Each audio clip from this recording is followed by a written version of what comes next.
You know, there's really something about your story, man, that I find just so fascinating, man. And I think it teaches people to never give up.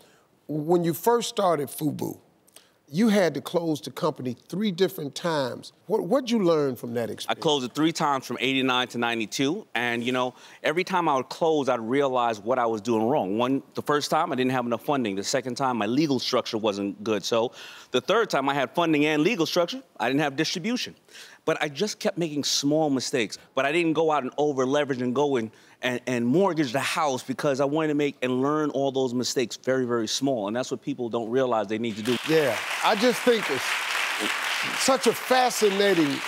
How many times you got the door slammed in your face when you were doing comedy? Bruh, right? I but can't you had to even just count. keep showing up. You had to keep showing up. Yeah, and the average person is not willing to do that because they use their faith the wrong way. Well, if it was the Lord's will. How do you know what the Lord's will is? That's right. But if you quit, you never find out what his will is. They also, 100%. They're also not confident in themselves, and they let other people set goals for them. It's never been done before. It's never been done in this family. You're going to embarrass yourself. You're going to embarrass us. If everybody knew so well, then how come they living broke right next to you? You know what I'm saying? That's right. That's right. I want to talk about something else, man, because I remind people, man, that I had a really severe stuttering problem growing up, and I was never supposed to amount to anything because of this problem. And then you've shared that you have dyslexia. Yeah, yeah. How has that impacted your life?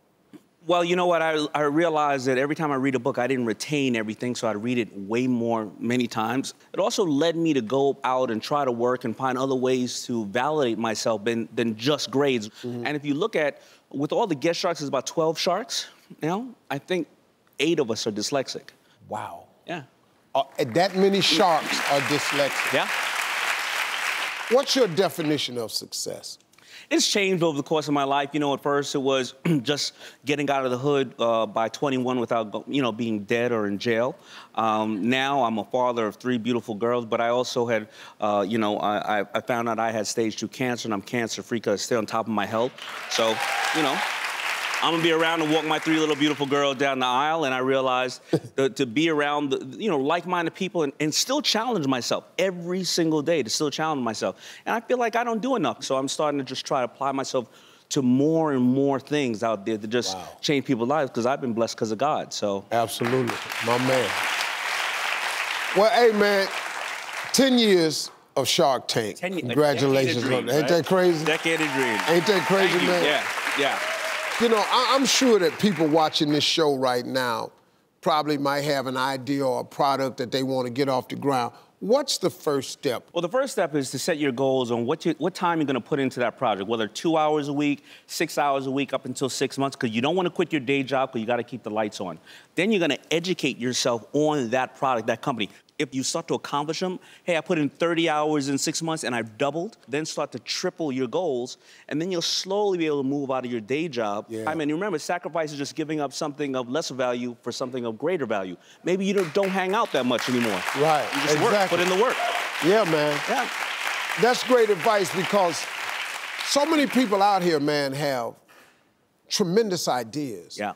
And they just don't know the takeoff point. They just got to take the first step. Look, we look at Shark Tank every single day, and look how many people come on there just like you, and they are out there being very successful people. There's one guy came on there, he just sold his company for $1.1 billion to Amazon. And we all said no to him. So it shows that if people say no, don't worry about it, and go out there and make it happen. Unfurious, that's great. Yeah. Hey, man, thanks for stopping by, man. You're one of the best, brother. Thank you, man.